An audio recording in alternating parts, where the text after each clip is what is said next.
Hello, welcome to Cinema Savvy, and welcome back to another movie review. I'm Chris Garner, joined tonight with Tayte in the Hour to give our review on Johnny English Strikes Again, which is the latest. It's the third installment in the Johnny English series, directed by David Kerr, once again starring Rowan Atkinson, and reuniting him with Ben Miller's character in this, with the character of Boff. You saw this movie before me, and I got up today and I was in two minds whether I even wanted to see this movie, but I have watched the previous two Johnny English movies. Have very, very fond memories of that first one and not quite so fond memories with the second one. But we're going to get into this today. How are you doing today, Tate? I'm good. I'm doing really good. As far as Johnny English is concerned, I have vivid memories of the first film, not so much of the second film. I think I watched the first film. I didn't see it in cinema, but I saw it. We picked up immediately on DVD. The second film, I waited maybe 3 or 4 years. I only saw it maybe a couple of years ago for the Mm-hmm. first time. I think it was on, when they do in Britain, we have like ITV2, which is like dedicated to films on Sunday nights, and we'll always put on different films on repeat. So it's usually like you're thinking National Treasure films. Um, it'll always throw on maybe the Harry Potter films once a year, and every now and then they'll throw in the Johnny English films and stuff like that. Mm-hmm. So I don't really have fond memories of the second film. I can barely remember the plot of it, but I can definitely remember the first film and have good memories from watching the first film. Yeah, I watched the first movie loads when it came out back in 2003. I checked, which makes me feel incredibly old. We're 15 years on now, and they're still bringing out these Johnny English movies. And it was actually been 7 years since the last one came out, Johnny English Reborn. Which again, like, where are these years going? It's absolutely crazy. But I think one of the reasons that I still like the first Johnny English films. It comes on TV every now and then. I always check it out, and it always does make me laugh. Maybe you can call that, you pin that down to Yeah. nostalgia or whatever, and that probably does have a big aspect of it. I think a franchise that Johnny English is often compared to is Austin Powers, because obviously it's that spy pastiche, so naturally there's a comparison there. And even with the Austin Powers, I think with those movies there's a lot of nostalgia base to it. With me, maybe they wouldn't hold up so well now if they just came out on their own merits. And I think Johnny English probably falls victim to that. I have to question whether this movie had have come out back in 2003, would I have had the same thoughts and fond memories as I do with the first Johnny English movie? I can't make that assumption because, I'm a lot older now with these movies coming out, so therefore I'm a lot more critical with them. But I still think that the first Johnny English movie is a solid comedy. There's a lot of laugh out loud moments, and it's a good parody of the spy genre. And sadly, I think by the time we get to this movie, certainly with the second one, I think probably one of the big aspects that I didn't like the second one was that we did lose Ben Miller's character.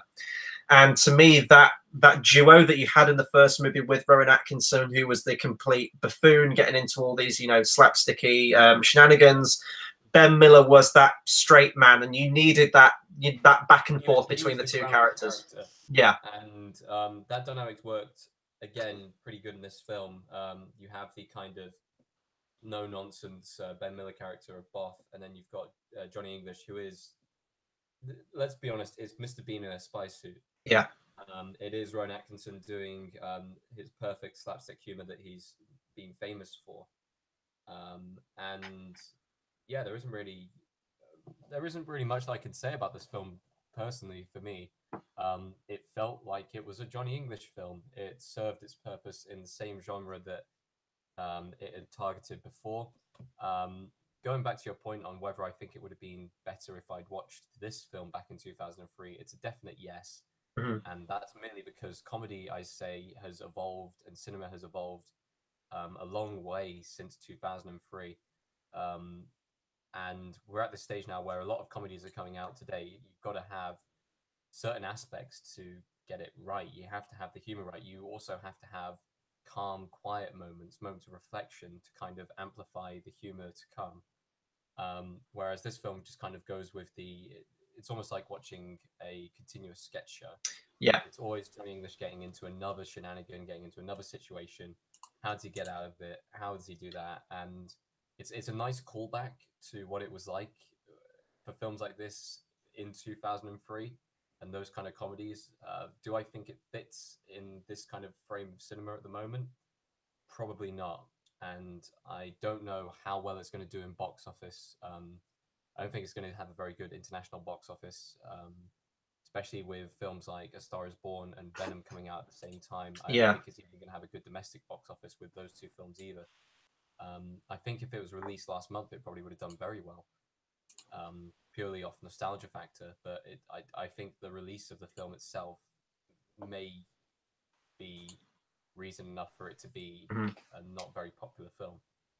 I'm just having a look at the box office gross of the first two Johnny English movies, and they kind of average out around about the same $160 million. They were done on a budget between 40 and 45 million. This was done on a slightly higher budget of around 60. I don't know if this one's going to make its money back at all. And you're right, it has came out at a very weird time.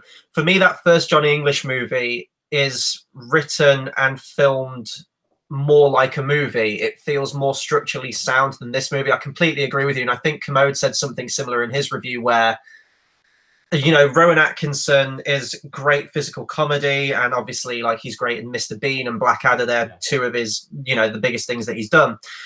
And he works in small vignettes or small scenes, but he doesn't work as sort of like a grand whole. And I think that's kind of where this movie falls apart, sadly.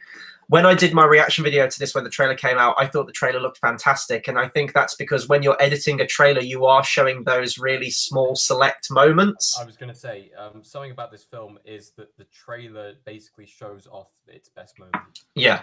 It shows exactly the biggest beats of laughter in the film came from trailer moments, basically, which did kind of disappoint me because it's something that happens a lot in cinema nowadays. You've got to show a big scene.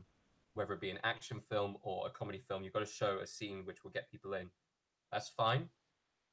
But in films like this, please reserve some of that humor back. Yeah. I want to go into a cinema and I want to be absolutely hysterically laughing at people that haven't seen the cinema, because otherwise it's expected.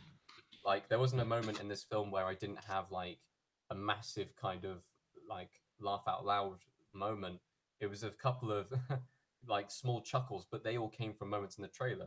And if we're comparing it to a comedy film in the last year or so, which I absolutely adored and find one of, for me personally, it's one of the funniest films of all time, with The Death of Stalin. I was hysterical in the cinema. I think everyone who was in that performance with me was absolutely laughing off their tits. And that's the difference right there. Because that film did have some trailer moments, but the funniest moments were definitely not in the trailer. I think this film could have benefited by maybe keeping back some of the jokes. One of them in particular, the one about the French cyclists, that drew in a large laugh from a couple of people in the crowd. I can only assume that they hadn't seen the trailer. And because of that, it would have been so much better if that was a surprise. Because this style of humor that is seen in Johnny English, a lot of it is expected. We always expect Rowan Atkinson to do this slapstick, be a bumbling buffoon, be like always in the wrong, but somehow sometimes getting it right. With films like that, you really want to add in some additional humor just to make it feel new and fresh. Because otherwise it makes you once again feel like you're going back to 2003. And yeah, no, I completely agree. And to me, it felt, we've also had a comment that the audio is a bit off. I think either I'm very loud and you're very quiet, so I've messed with the audio. So if you can let me know in the comment section if the audio is fine right now, hopefully we'll be good for the rest of the video. Yeah, no, to me, this one felt the most tired, definitely, out of the three now. And I don't know if that's that the jokes kind of wore off, if there wasn't enough of a film around the jokes to make them work, if they were sort of like paced better, maybe. Some of the jokes felt like they overstayed their welcome. I think shorter jokes would have been better, perhaps, but they kind of lingered. They did the whole like Family Guy thing.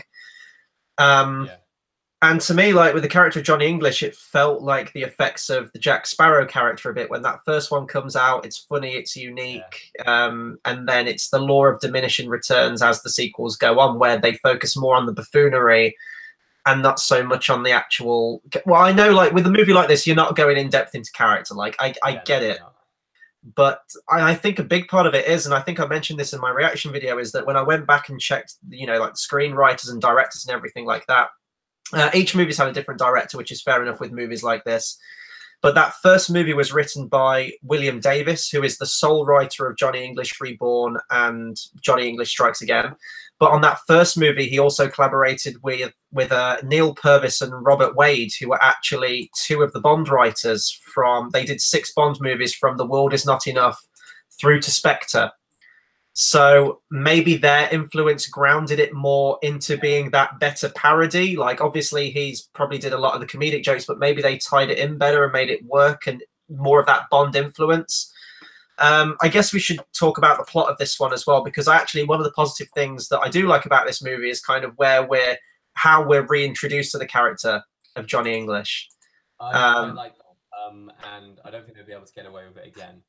Yes. It's very difficult to bring out the kind of when he's bringing someone from retirement kind of plot lines, and I think they do it actually quite well. I mean, Yes. So, go on. Sorry. I was going to say he's gone into teaching. He's meant to be teaching geography, but instead he's teaching these young kids to be spies. He is one of the only spies that haven't been ousted by this cyber attack, which is quite a current, like, it's a very current kind of villain objective to go and like cyber attack the country and take over the world in that sense. And I think they handled it very well. And I'd say that the first half of the film was a lot stronger than the second half. Definitely, yeah.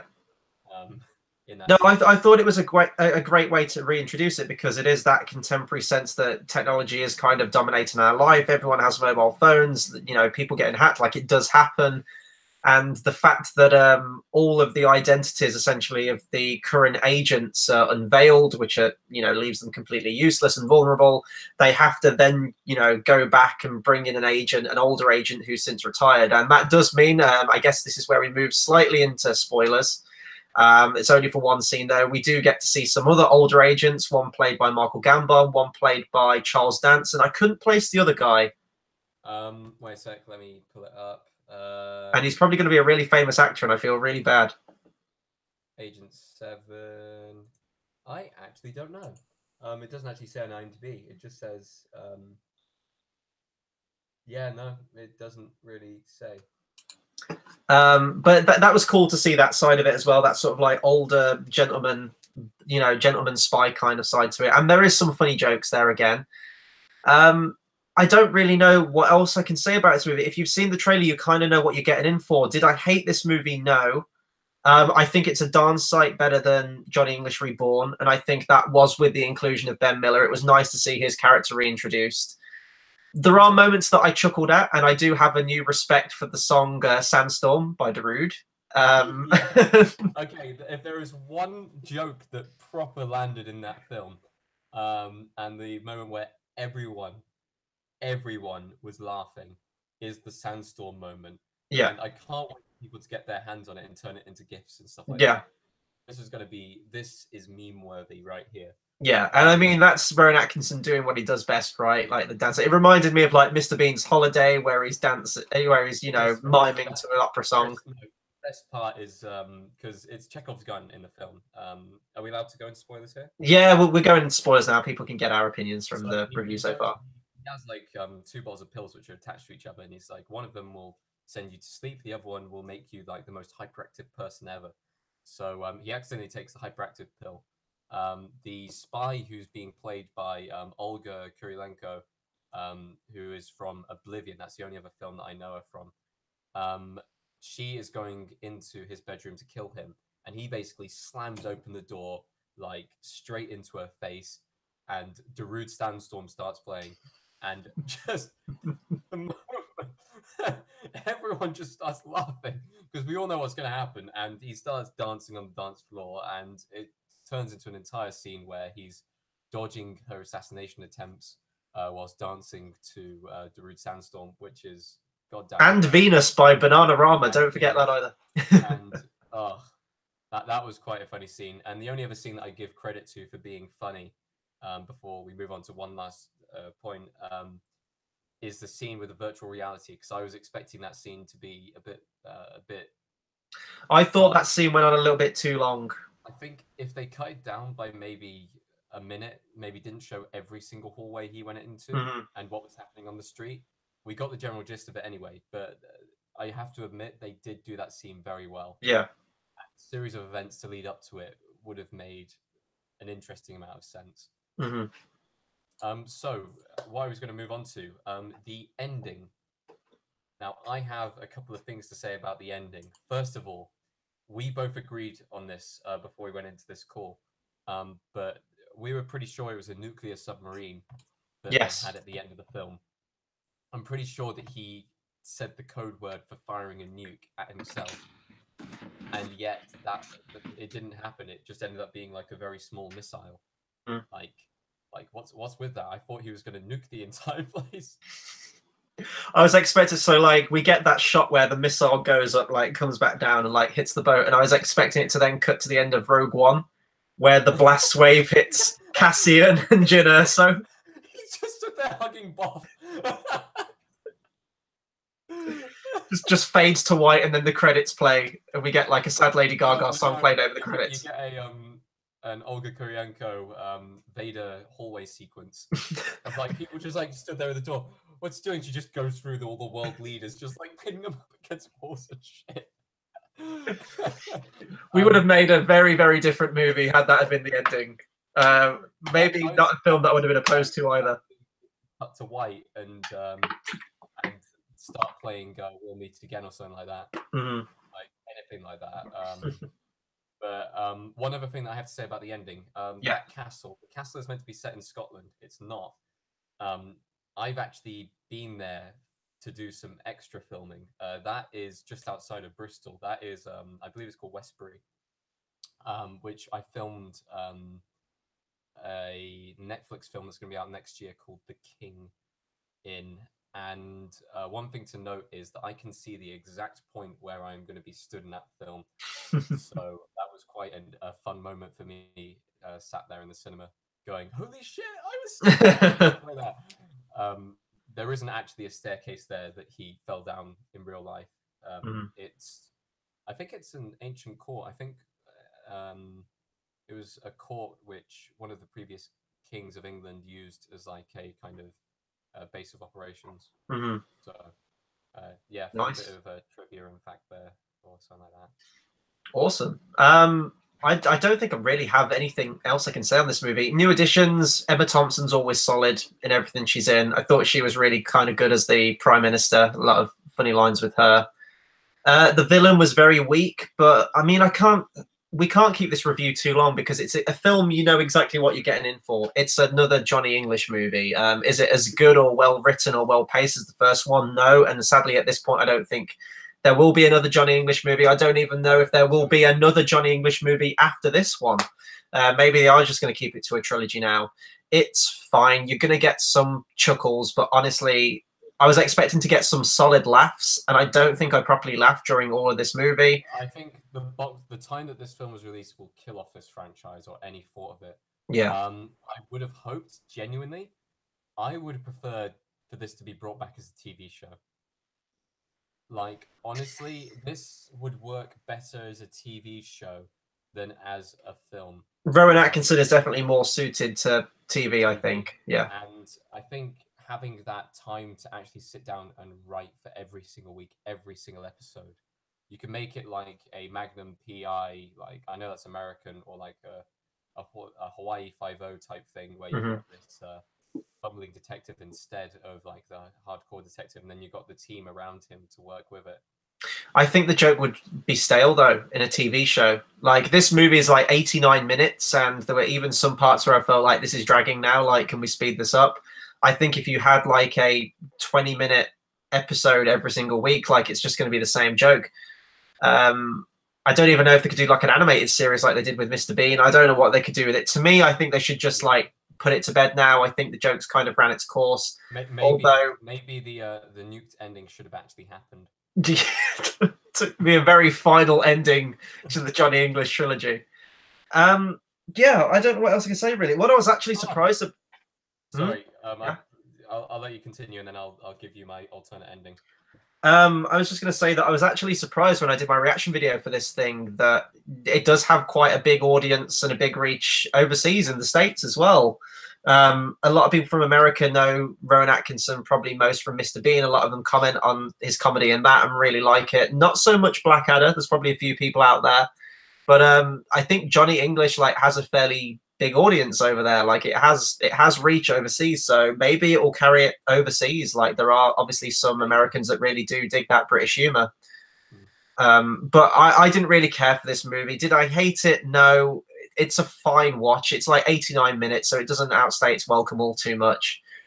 But it does feel a bit tired at this point, and that's kind of upsetting to say because Rowan Atkinson is an absolute national treasure. Yeah, he is, definitely. And as for an alternate ending, which I will finish on, we have the nuke come down. It then cuts to white and then fades into his kids back in his classroom, standing over his grave, pledging to continue the work. Oh no, because that means there's going to be spin-offs, and that's your TV show right there. It'd be like Johnny English Jr. or something. You ready for this? The title comes up: Spy Kids 5. Is that a shared universe we've got going on now? Is Machete going to show up at the end? I wish. No, for me, it was a completely inoffensive film. Would I suggest you go watch this film? No, I suggest you go and watch A Star Is Born. Genuinely. Yeah. A way better film. We were talking about that movie before we hit record, and I genuinely had the option of saying, can we just do like a part 2 review on A Star Is Born? Because I don't think one video is enough to talk about that movie.